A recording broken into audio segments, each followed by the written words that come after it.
Terve! Taas ollaan Paistunturin erämaassa. On niin lämmin, että lumi sulaa lähes silmissä.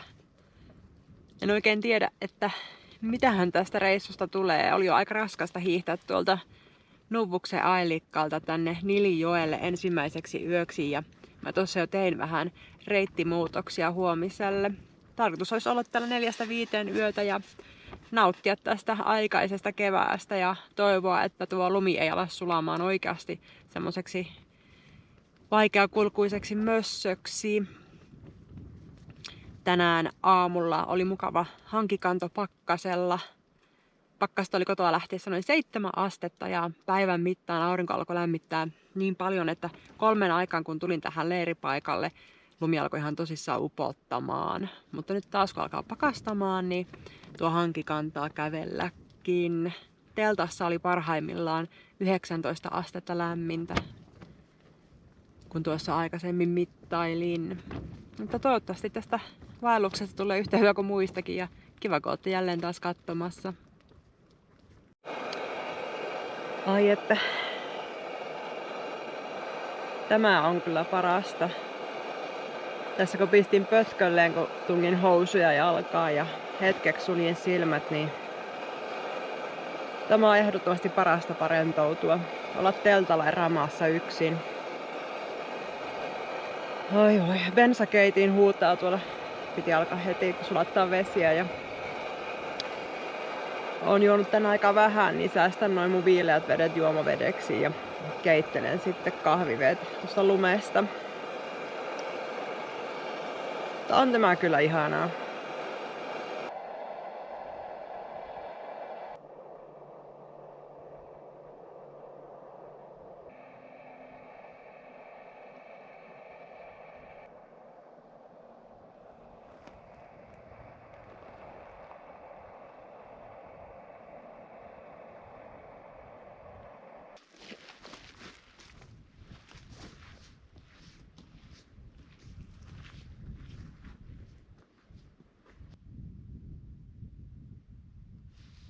Nyt on vähän turhan kuuma. Lumi katoilee tuossa teltan ympäriltä ja koko ajan saa olla kiristämässä noita myrskynaruja. Tää on kyllä kuuma. Tää on aivan liikaa tämä minun takki. Mä jo tuossa päätin, että mä en lähde seikkailemaan tonne Paistuntureille, kun tuo lumi muuttuu hetkessä tommoseksi lössöksi. Mä vähän katselen, että lähdenkö mä huomenna tuota Nilijoen vartta pitkin kohti Kuivia vai mitä mä teen. Mutta en kyllä halua mennä rämpimään tässä hangessa yhtään mihinkään, että koetaan pysyä tuolla tunturialueella nyt.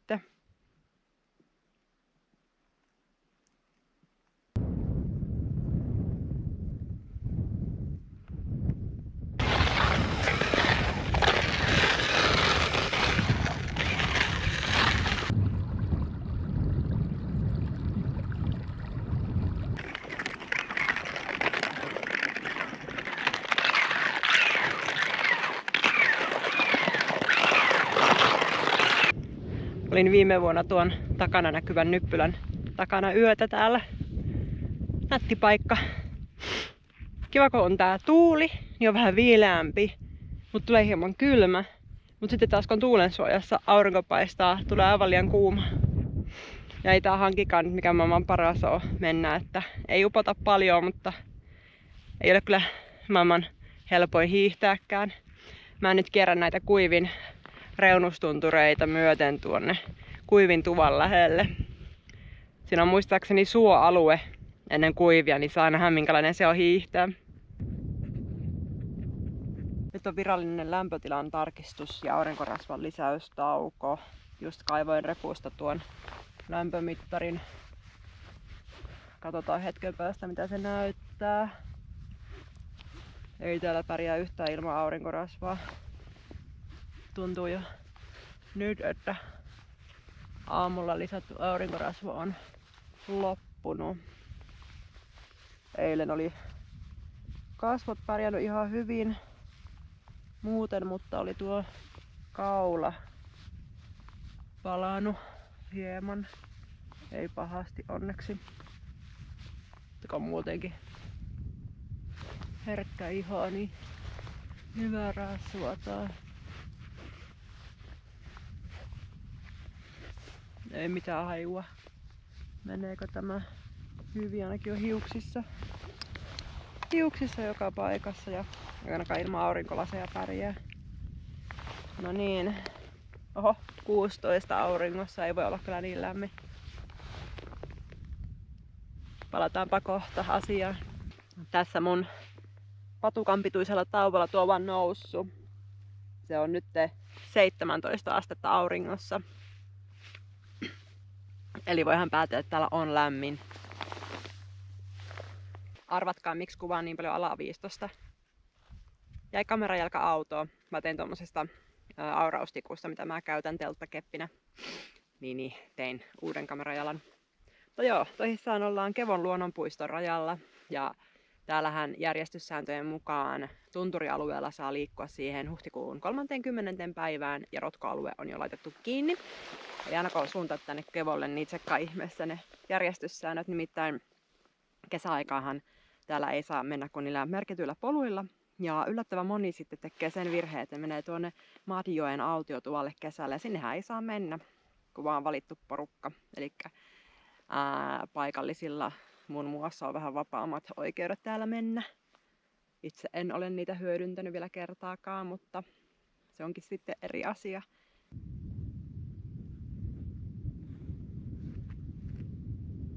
En mä sua näe.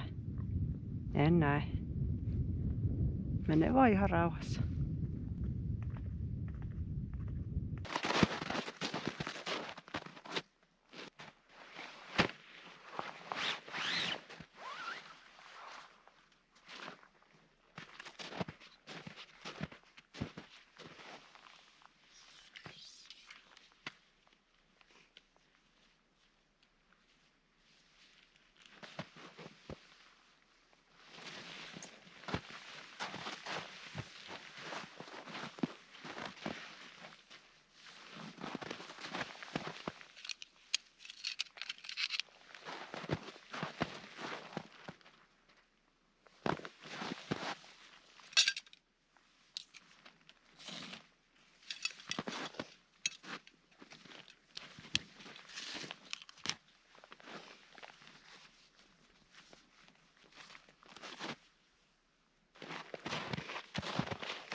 Vielä on vanha tupa pystyssä. Mä luulin, että tämä on jo tuhottu.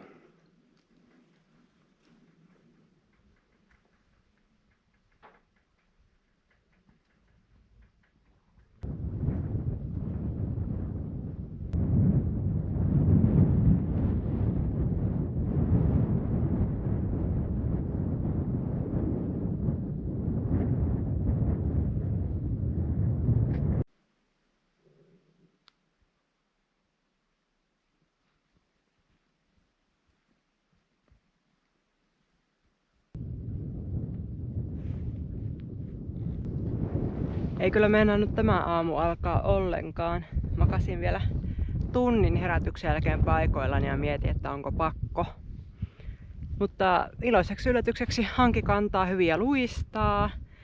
Mukava tuuli. Todella lämmin. On tälle päivälle luvattu vielä lämpimämpää kuin eilen. Niin nyt on kyllä hyvä tässä viileällä säällä päästä mahdollisimman kauas. Mä olen menossa tonne Madjoelle.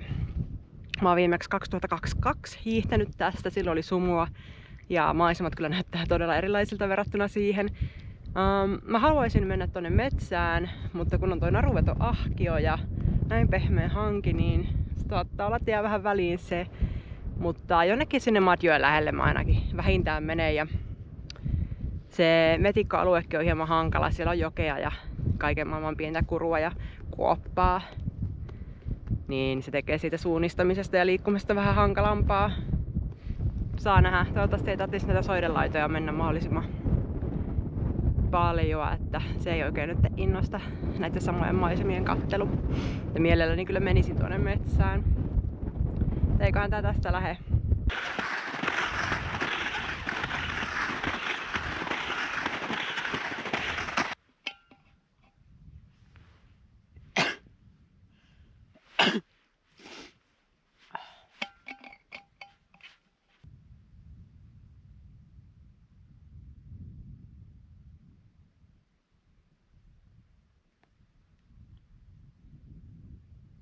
hyvin tarkalla ja pätevällä sormenvälimittauksella mä olisin nyt jo muka puolivälissä. Mä oon tullut noin 2 tuntia.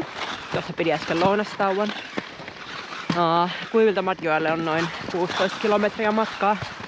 Ja en usko, että olisin vielä 8 kilometriä hiihtänyt menemään. Hauska katsoa, että mä seurailen tässä jonkun jälkiä ja tarkistelen sitten, että mennään oikeaan suuntaan. Niin aika läheltä tää menee sitä, mitä mä ensimmäisen kerran täällä hiihtelin.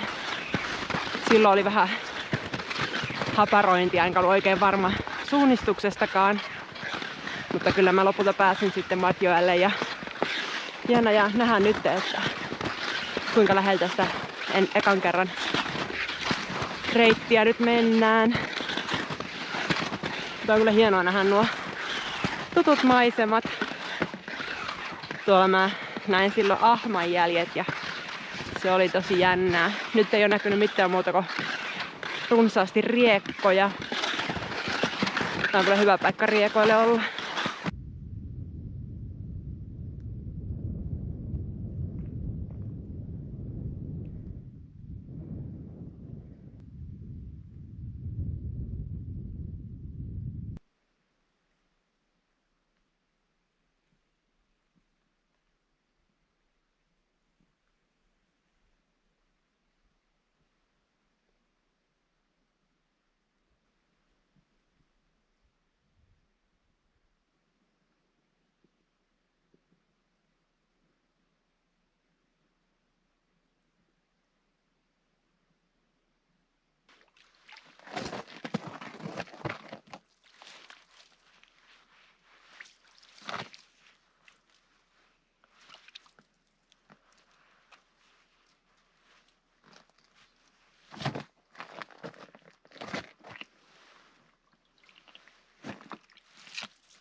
Ulkona sataa vettä.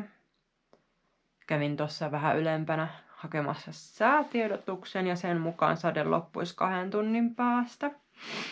Mutta muistinpas nyt, että saanhan mä tuolla mun kepsilläkin tilattua säätiedotuksen. Voisin vielä sen ottaa tarkemmaksi tiedotteeksi. Yrri sanoi, että ei saada. Ilmatieteen laitos sanoi, että 2 tunnin päästä loppuu. Ei tule onneksi paljon sitä vettä, mutta kyllä se vaatteet kastelee, jos tonne menee, ja mullahan ei ole niitä kuorihousuja edelleenkään, että on vaan tuo kuoritakki. Se ei paljon jo lohduta.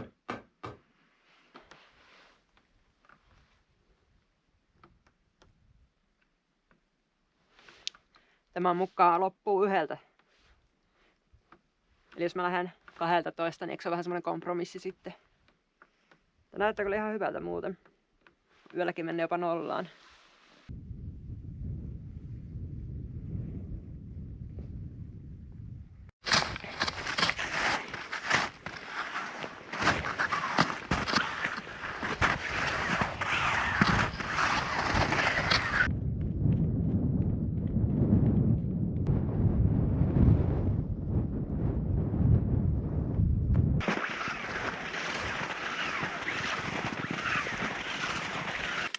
Hanki oli tosi upottavaa tänään ja siinä on Juovaskaidilta mä löysin sitten tuon moottorikelkan jäljiltä, mä lähdin seuraamaan ja ajattelin sitten, että mä seuraan sitä niin kauan, kunnes mä totean, että se ei mene Kuoppilakselle. Ja aika pitkälle se menikin sitten ihan samaan suuntaan, mistä olisi vielä voinut poiketa sinne. Mutta sitten jossain vaiheessa mä totesin, että mä olin jo liian kaukana, että mä pääsisin fiksusti Kuoppilasjärvelle, joten mä sitten päätin seurata sitä moottorikelkan jälkeen mahdollisimman pitkälle ja näköjään mä nyt sitten päätänkin mun vaelluksen huomenna tonne Kevojärven lähelle.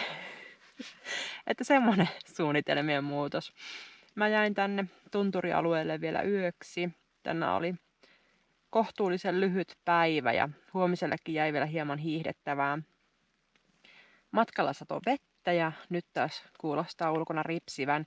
Tämmöiset pitkät illat teltassa on kyllä todella pitkiä. Mä oon lukenut ja tässä nyt aloin sitten päivällistä tekemään ja hirveän aikaisin ei voi mennä nukkumaankaan, kun mulla huomenna on kyyti vasta joskus 2:30 aikaan tuolla tien varressa, niin tässä nyt sitten teltta höperöidytään. Tämä on ollut aika lailla tämmönen lepovaellus.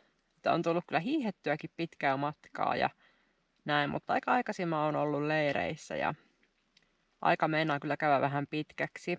Että mieluiten mä pitäisin pitkiä maastopäiviä ja lyhyitä leiriytymisiä.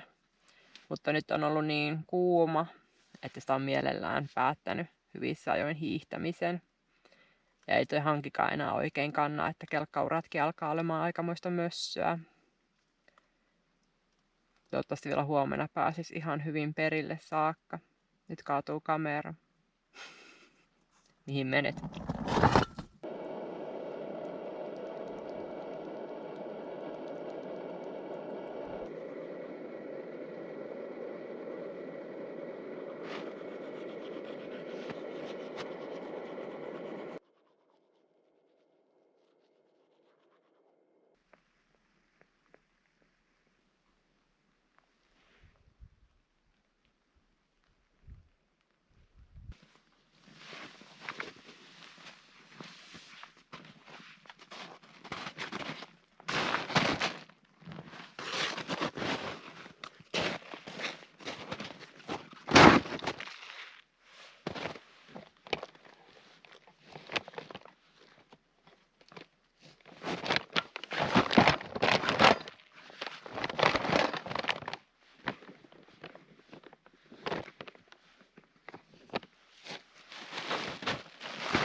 Kiva sää, mutta upottaa aivan älyttömästi. Toi ahke on jo 2 kaatunut tällä matkalla.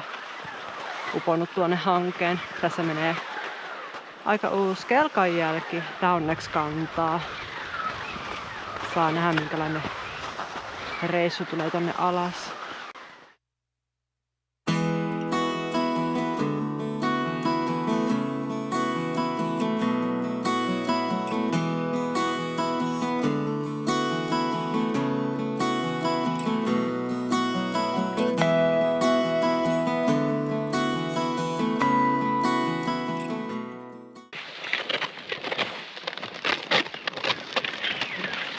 Ei vitsi, mikä hauska.